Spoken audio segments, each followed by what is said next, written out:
Boa tarde, galerinha do nono ano. Aqui é a professora Amanda e nas nossas duas aulinhas de hoje nós daremos início à revisão para a AE. Iremos iniciar com o primeiro assunto que foi dado no terceiro trimestre, né? Nossa SD11, que fala sobre função do segundo grau.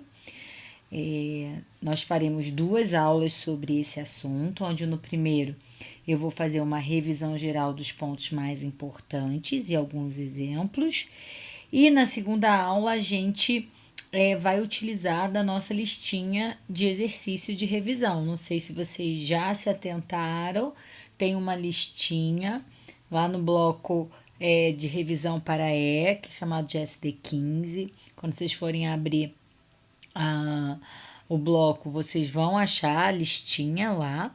Então, eu peço que vocês, se possível, né, imprima ou baixe essa lista para acompanhar a nossa segunda aula, que nós faremos os exercícios.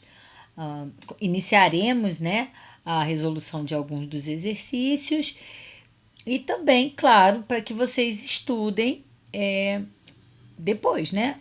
Eu não vou fazer todos os exercícios, então eu peço que vocês, os que eu não fizer, vocês tentem e caso apareça qualquer dúvida, nos acione, né, no fórum ou ainda em sala de aula, se possível, né, presencialmente. Bom, vamos começar. O que a gente vai revisar de função do segundo grau? O que são as coisas mais importantes? Primeiro, saber que toda função do segundo grau é escrita na forma ax² mais bx mais c, onde nós temos que essas letrinhas A, B e C são, na verdade, números. A, B e C são números pertencentes aos números reais, né? Ao conjunto dos números reais. Pode ser uma fração, pode ser um número positivo, negativo, pode ser uma raiz, né? Um número irracional, no caso. Então, são diversos os valores que podem aparecer no A, B e C. O que não pode acontecer de jeito nenhum é que o nosso A precisa, né? Ele não pode ser zero, né? Ele tem que ser diferente de zero. Porque se o nosso A for igual a zero, essa função deixa de ser uma função do segundo grau e passa a ser uma função do primeiro grau, o que não pode acontecer, tá? E aí é uma outra matéria que a gente já revisou lá no primeiro trimestre, né? Enfim, é claro que a gente sempre vai...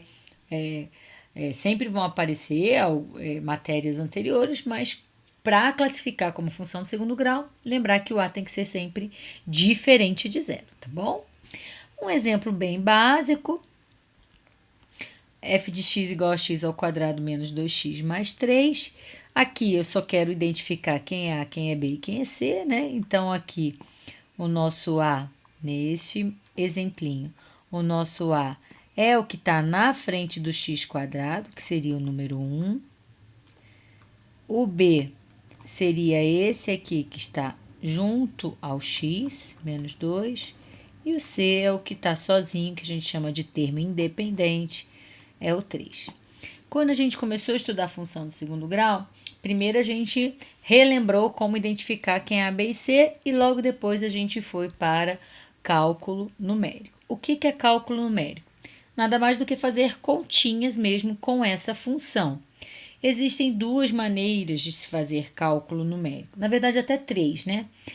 Uma delas é quando a gente quer determinar o valor da função. Então, ele fala o que a gente chama de f de 3 ou de qualquer outro número. Ele te dá um valor para você substituir na sua função para encontrar um novo valor. Então, lembre, ele vai te dar essa funçãozinha e vai te dar esse valor e você vai fazer uma continha. Ou ainda, ele pode dizer que a função é igual a algum número ou até mesmo alguma expressão, tá? Pode dizer, f de x é igual a 2x mais 3, 2x mais 10, enfim, ou só um número, tá? Só que agora aqui eu igualo a função a esse valor. Então, são métodos de resoluções um pouquinho diferentes. Como que a gente vai fazer? Deixa eu separar aqui. Esse primeiro, percebam que esse número 3 está no lugar do x, né? Ó, f de x, esse 3 está exatamente no lugar do x. Então, o que eu vou fazer na minha expressãozinha? Estou pegando essa como exemplo, tá? X ao quadrado menos 2x mais 3. Se ele quer f de 3, eu vou substituir o x por 3. Então, no lugar do x, vamos colocar o 3. 3 ao quadrado, 2 vezes 3, mais 3. Não se esqueçam, tá, galerinha, disso daqui. E aqui sempre tem um vezesinho. Isso dá 9 menos 6 mais 3. Fazendo continha, eu encontro 9 menos 6, 3. 3 mais 3, 6. Prontinho, resolvido, tá? Então, essa é a primeira forma de se calcular numericamente a nossa função do segundo grau. Ele te dá esse valor, você substitui, tá? Neste outro caso, ele vai igualar a função a 2. Então, isso daqui é essa função que é x ao quadrado menos 2x mais 3 é igual a 2. Quando a gente iguala ela a algum número, ela deixa de ser uma função, né? E se torna uma equação do segundo grau. Sendo uma equação do segundo grau, a gente resolve Bhaskara, some-produto, completamento de quadrado, trinômio perfeito. Tem várias maneiras de se resolver uma equação de segundo grau. Aqui a gente não vai ficar relembrando todas as formas. Vocês, com certeza, já sabem uma forma que vocês elegeram que é mais tranquilo para se resolver, que você gosta mais e que você lembra. Então, é essa que você vai utilizar, tá certo? Então, aqui eu vou passar o 2 para o outro lado diminuindo, né? Ó, x ao quadrado menos 2x vai passar para lá menos 2. 3 menos 2 dá 1 positivo, e isso é igual a 0. Para resolver, vamos usar Bhaskara, né? Que é o mais tranquilo e que serve para qualquer tipo de equação do segundo grau. Bom, aqui o nosso A é 1, o nosso B é menos 2 e o nosso C é 1. Vou fazer o delta. Bom, se vocês não lembram, aproveitem para anotar. O delta é b ao quadrado menos 4ac. E o nosso xzinho, né, que é como descobre as raízes, né, é menos b mais ou menos raiz de delta sobre 2a. Então, essas duas formulinhas vocês não podem esquecer, porque a gente vai precisar para resolver qualquer equação do segundo grau, tá? Que vem, claro, também da função do segundo grau. Estão intimamente conectadas. Vamos lá resolver aqui. O nosso delta vai ser b ao quadrado, que é menos 2 ao quadrado, menos 4 vezes o a, que é 1, e vezes o c, que é 1 também. Menos 2 ao quadrado é 4, menos 4, nosso delta é igual a 0, certo? Jogo para cá. Aqui eu venho menos o b.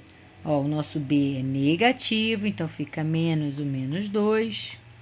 Mais ou menos a raiz de 0, que é 0 mesmo. Então, nem precisava colocar, né? E 2 vezes 1, que é 2. Então, a nossa continha ficou menos com menos dá mais 2. Dividido por 2, porque aqui é 0, não vai fazer conta, né? Não vai fazer diferença na nossa continha. Dá mais 1. Pronto. Resolvemos mais uma continha. Então, as formas de se resolver cálculo numérico na função do segundo grau são ou ele te dá esse valorzinho de x e você faz uma continha, ou ele iguala a função e aí você teria que sempre utilizar delta, né, que é o nosso famoso Bhaskara, ou cada um escolhe a maneira que achar melhor, correto?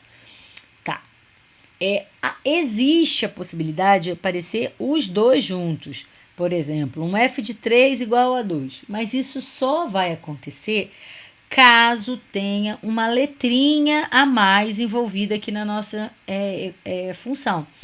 Por exemplo, x ao quadrado menos 2x mais m, tá?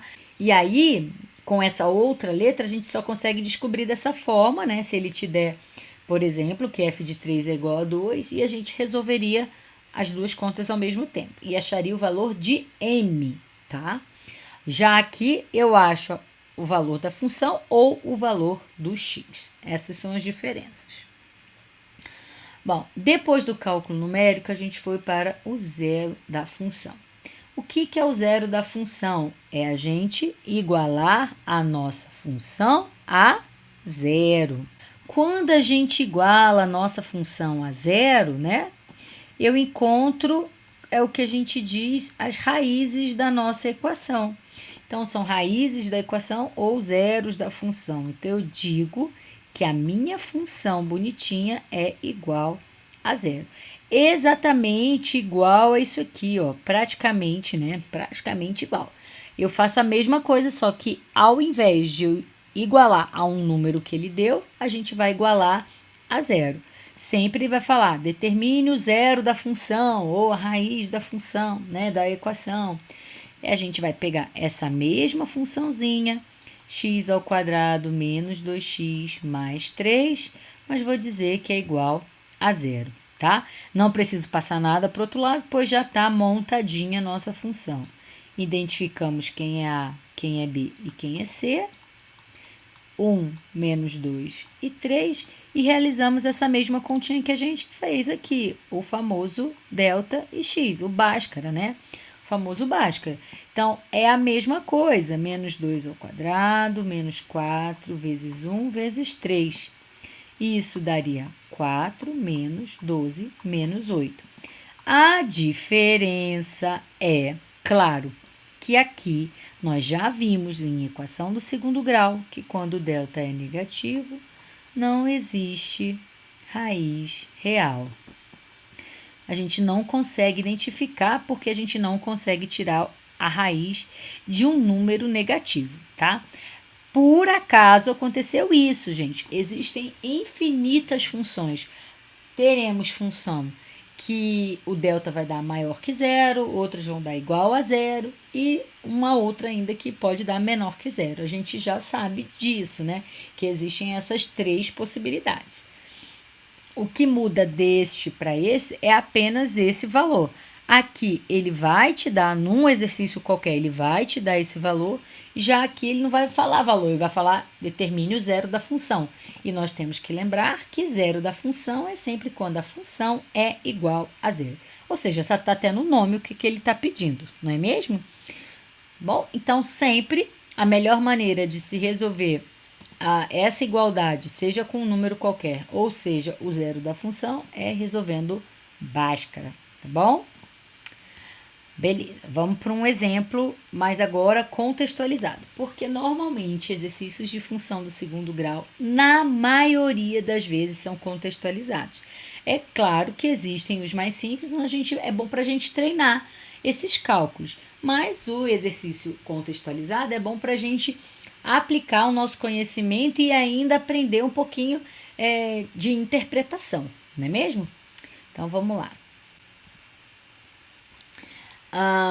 É de uma universidade do Mato Grosso do Sul. Eu adaptei porque eu coloquei mais um item, tá? Para a gente trabalhar as duas formas que a gente acabou de relembrar. Uma partícula tem sua trajetória retilínea definida pela função que relaciona a distância s em metros da partícula a um ponto fixo e o tempo t em segundos, dada por st igual a 45 mais 40t menos 5t ao quadrado. É a nossa função do segundo grau, tá? Ela só está escrita de trás para frente. Professora, não está f de x? Não vai estar. Normalmente, em questões contextualizadas, eles colocam outras letrinhas, mas nós temos que saber que essa primeira parte aqui é o famoso f de x, tá? E esse tzinho que está aqui dentro é o x, só que ele trocou por t. Por que ele trocou por t? Porque ele está usando tempo. E em vez de f de x, ele usou s, a distância s. A gente usa muito esse símbolo, distância S, tempo T, em física também, tá? Talvez vocês até tenham visto que a gente usa muito delta S, delta T, né? Enfim. Então, vamos lá entender, né, e resolver o exercício. Sabendo essa função aqui, bonitinha, quem quiser trocar a ordem pode trocar, mas não faz diferença, tá bom? É a mesma coisa. Vamos lá resolver. Quantos segundos se passaram para a partícula alcançar 45 metros? Bom, o valor que ele deu para a gente é 45 metros. E aí eu vou olhar. Bom, é tempo T? Não, porque tempo é em segundo. Ah, é a distância que está em metros. Então, esse número 45 que ele nos deu se refere à distância S. Então, o meu S é 45 metros. Se ele diz que o meu S é 45 metros, eu vou substituir no lugar do S esse valor, correto? Então, aqui na minha função S de T, 45, estou só repetindo, ó, 40T menos 5T ao quadrado, no lugar do S, eu vou colocar esse valorzinho, 45, igual, e vou repetir a minha equação, tá bom? Então, vem 45 mais 40T menos 5T ao quadrado. Vamos juntar o que dá para juntar, né? Aqui o 45 vai mudar de lugar, ou um ou outro, tanto faz. Quando a gente muda de lugar, eles vão se cancelar, porque vai negativo. Sobra aqui, 0 é igual a 40T menos 5T ao quadrado. Virou uma equação do segundo grau incompleta. A melhor forma de resolver a equação incompleta é por fatoração. Aqui, para fatorar, a gente usa fator comum. Então, o fator comum pode ser só a letra ou só o número, não faz diferença. Quando vocês estavam lá na 8ª série, a gente cobrava tudo, até porque é com outro objetivo, né? Aqui, dá pra gente só colocar o T, caso você esqueça, né, do que você tem que colocar, mas já sabe que tem o T em comum aqui, então a gente pode colocar o T, que a gente chama como fator comum ou em evidência. Sobra aqui, ó, se eu tirar o T, sobra 40 menos 5T. Isso igual a 0. Só troquei o 0 de lugar, tá, galerinha? Como que eu resolvo esse tipo de equação fatorada? Eu coloco uma de cada vez. O primeiro elemento é T, que é igual a 0, ou 40 menos 5T, que é igual a 0. Aqui já está resolvido, perfeito. E aqui? Só jogar para o outro lado. Fica uma equaçãozinha simples do primeiro grau, né? 40 igual a 5T, T é 40 dividido por 5, 8. Então, 8 segundos, beleza? O 0 a gente não conta, porque é o tempo inicial, tá bom? Então, a gente dá como resposta T igual a 8 segundos, belezinha? Já na letra B, ele pede exatamente o contrário. Perceba que ele fala terceiro e sexto segundo. Se é segundos, é o tempo 3 e um tempo 6. Só que são tempos diferentes, então significa que eu vou ter que fazer duas continhas, tá? Uma continha com o 3 e uma continha com o 6. E depois vou verificar quantos metros foi percorrido entre esse e esse segundo. Com certeza vão ser valores diferentes, e aí a gente vê qual é a diferença, né, entre esses dois resultados encontrados. Então, eu venho aqui, S de 3, porque no lugar do T eu vou colocar 3 nesse Tzinho aqui, tá bom? Então, a nossa continha vai ficar 45 mais 40 vezes 3, porque é vezes T, menos 5 vezes 3 ao quadrado, correto? Então, S de 3 é 45 mais 120, que é essa multiplicação, 3 vezes 40. 3 ao quadrado é 9, 9 vezes 5, 45. Podemos simplificar o 45, 45, ficou até fácil, né? O nosso S3 é 120. Vou fazer exatamente a mesma coisa, só que com o valor 6. Com o valor 6, como que vai ficar a nossa continha?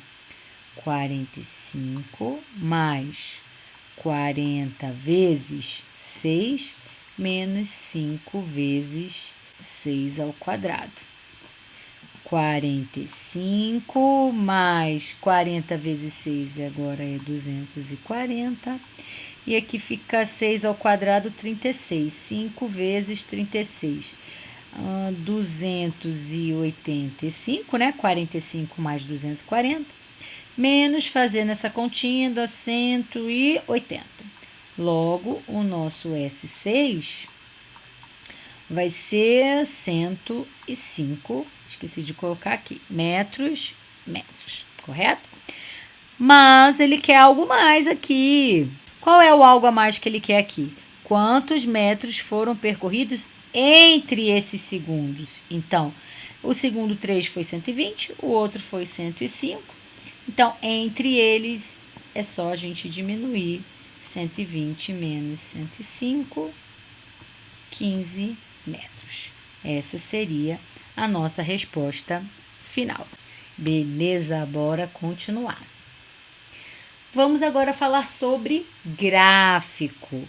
Nós sabemos que toda a função do segundo grau tem um gráfico em formato de parábola. Estão lembrados o que é uma parábola? É a nossa famosa letrinha U, mais ou menos, para ficar mais fácil de lembrar. Ou voltada para cima, normal, como U, ou virada de cabeça para baixo, né? Ela pode estar neste formatinho, virada de cabeça para cima, ou ao contrário, de cabeça para baixo, né? Um U virado ao contrário, né? Bom, na prova, na nossa a gente não vai pedir que vocês construam um gráfico. Nós vamos pedir, como a gente já fez, inclusive na nossa P, é uma análise de gráfico ou ainda encontrar a lei de formação desse gráfico. A equaçãozinha bonitinha do segundo grau que representa esse gráfico, que gerou esse gráfico, né? Então, a gente vai dividir agora em duas partes. Primeiro, a análise e depois, como encontrar a lei de formação do gráfico, tá bom? Bom, se você olhar este gráfico, você chegou numa prova, num exercício, enfim, e viu esse gráfico nesse formato de uma parábola, você já tem que saber que é de uma equação do segundo grau e toda a equação do segundo grau é da forma ax² mais bx mais c, sempre. Uma forma muito importante que nos ajuda bastante, mas muito mesmo, para encontrar a fórmula dela, né, a lei de formação, é você fazer ela na forma fatorada. Como que é ela na forma fatorada, professora? Nesse formatinho aí, ó. A vezes x menos x1 vezes x menos x2. Tem um pontinho de vezes aqui. Esse x1 e esse x2 é o que a gente chama de zeros da função, ou ainda raízes da equação, tá bom? Tanto faz. Mas aonde estão as raízes do nosso gráfico? Quem é esse A? Quais são essas características tão importantes no gráfico para a gente analisar? Então, vamos começar. O primeiro elemento que a gente precisa analisar é o que a gente chama de coeficiente A. É ele que determina a concavidade da parábola. O que é concavidade? É se ela vai estar para cima ou para baixo.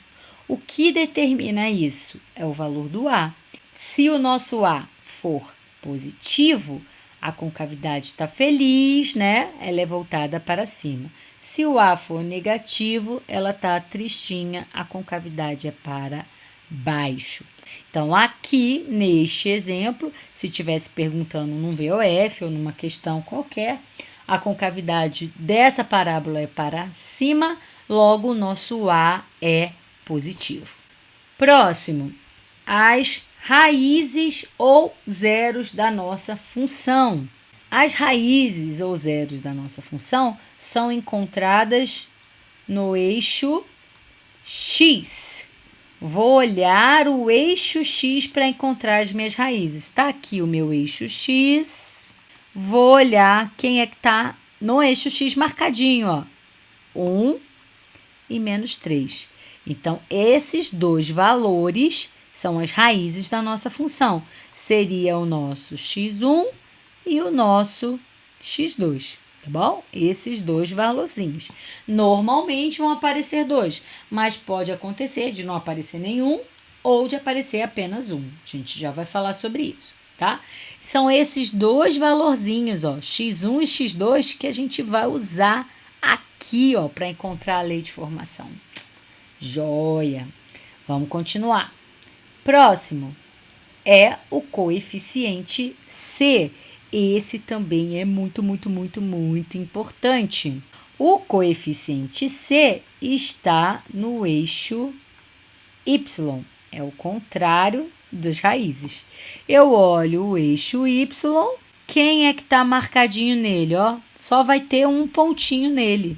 E esse pontinho é exatamente o nosso coeficiente C, que é exatamente esse último elemento da nossa funçãozinha, tá?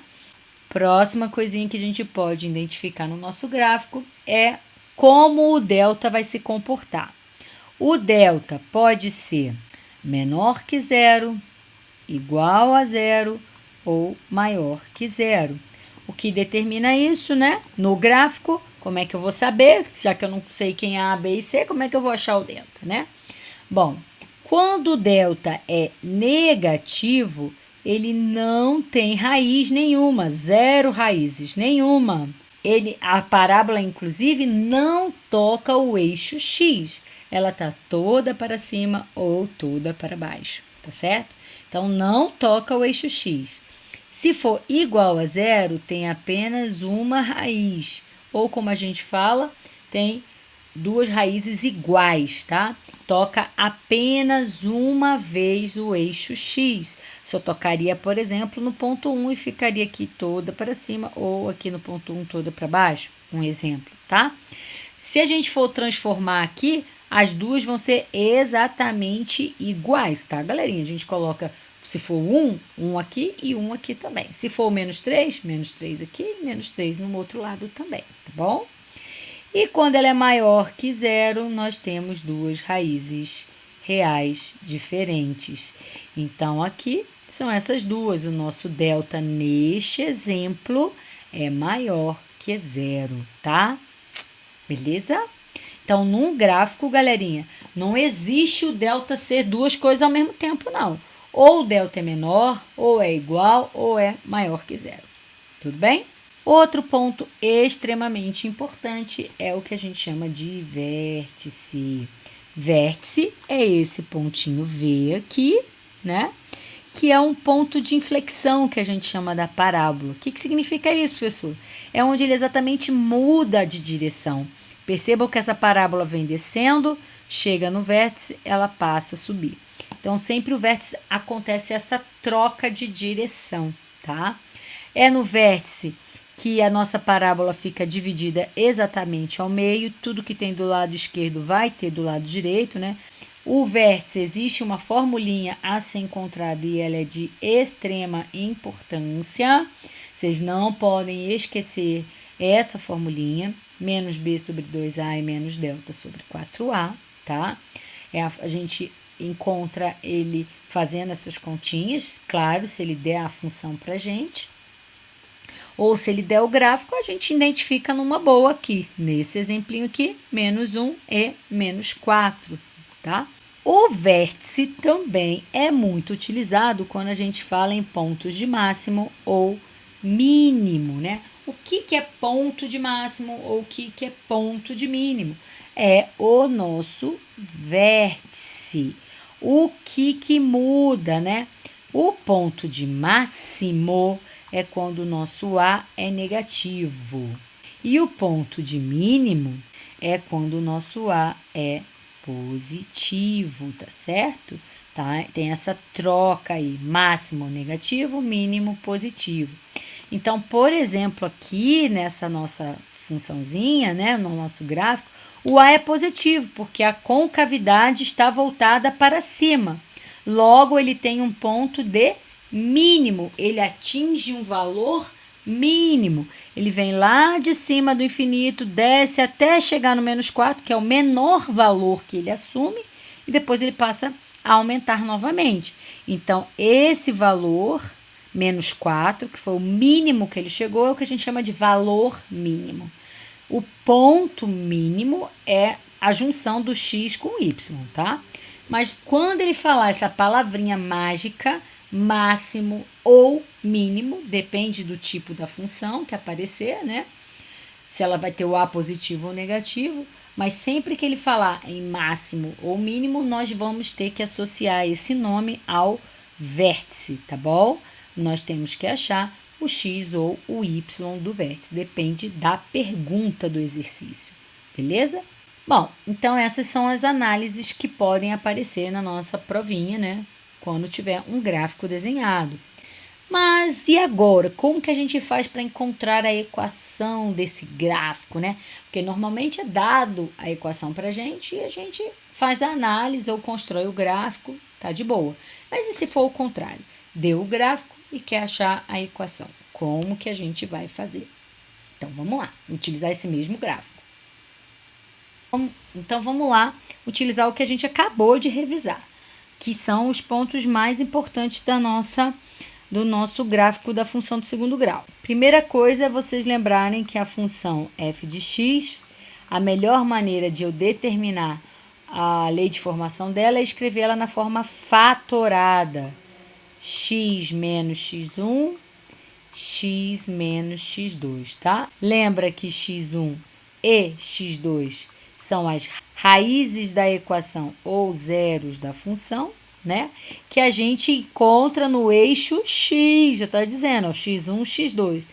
Aqui, esse é o primeiro, 1, esse é o segundo, menos 3. Não importa a ordem não, tá, gente? Como que vai ficar aqui se eu utilizar esses dois valores? Vai ficar A que multiplica x menos e x menos. Vamos ver o que vai acontecer? O primeiro valor é 1, então, menos 1. O segundo valor é menos 3. Com esse menos, vai ficar menos com menos, vira mais 3. Multiplicando aqui, ficaria x ao quadrado mais 3x menos x menos 3, correto? Faz o famoso chuveirinho. E tem um A aqui do lado de fora.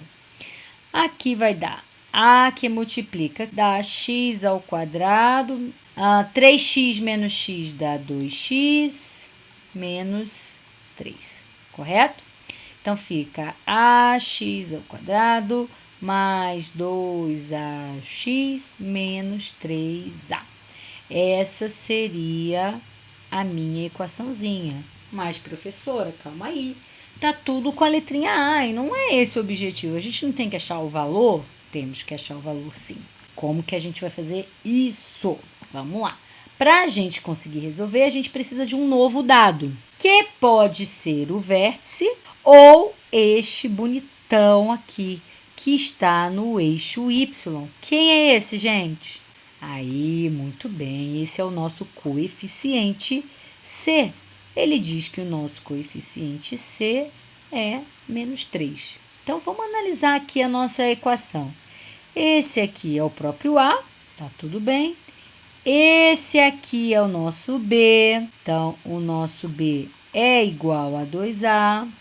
E esse sem nada é o nosso famoso C. O nosso C é menos 3A. Mas eu já sei que o C é menos 3. Se o C é menos 3, eu vou substituir aqui. Isso é igual a menos 3A. Logo, é uma equação simplesinha do primeiro grau, onde eu passo dividindo um pelo outro, não é mesmo? É 1.